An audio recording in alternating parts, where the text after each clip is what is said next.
राजन, इस पात्र में आपको क्या दिखाई दे रहा है? दूध? क्या दूध के अलावा कुछ और दिखाई दे रहा है? नहीं। पर मुझे तो मक्खन भी दिखाई दे रहा है। क्या आपको मक्खन दिखाई दे रहा है?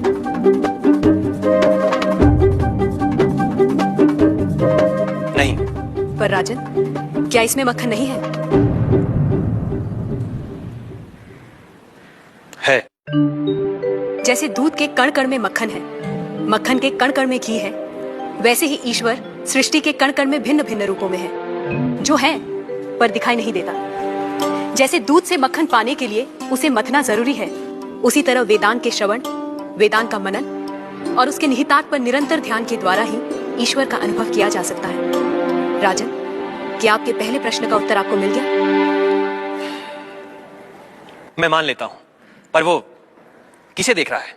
किस ओर देख रहा है? क्या मुझे एक जलती हुई मोमबत्ती मिल सकती है? राजन, ये रहा आपके दूसरे प्रश्न का उत्तर।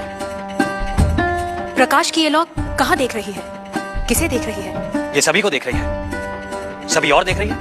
राजन, जिस तरह इस मोमबत्ती का प्रकाश चारों ओर फैला हुआ है, उसी तरह ईश्वर की चेतना चारों ओर फैली हुई है, और उसी चेतना के कारण हम चलते हैं, बोलते हैं और सुनते हैं। जैसे ये प्रकाश सभी ओर देख रहा है, वैसे ही ईश्वर सभी ओर देख रहा है। अब आपका तीसरा प्रश्न।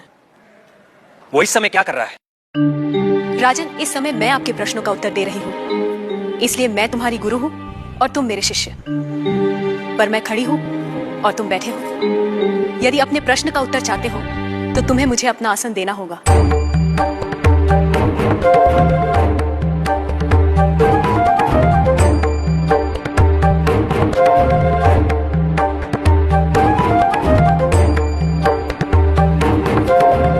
राजन, ये रहा तुम्हारे तीसरे प्रश्न का उत्तर। कुछ देर पहले आप सारे मंदिरों से मूर्तियां हटवाने का विचार कर रहे थे। इस समय आप ईश्वर के बारे में फिर से विचार करने लगे हैं। आप मेरे स्थान पर खड़े हैं और मैं आपके सिंहासन पर बैठी हूँ। इधर एक राजा को सामान्य नागरिक का स्थान और एक सामान्य नागरिक को राज सिंहासन दे सकता है, ये आप देख रहे हैं। आप मेरे स्थान पर और मैं आपके स्थान पर बैठी हूँ।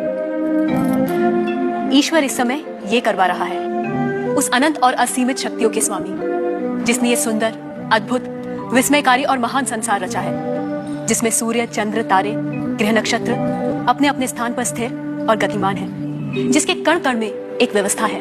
ऐसे शब्दों और ज्ञान से परे ईश्वर के लिए क्या संभव है? कहिए राजा।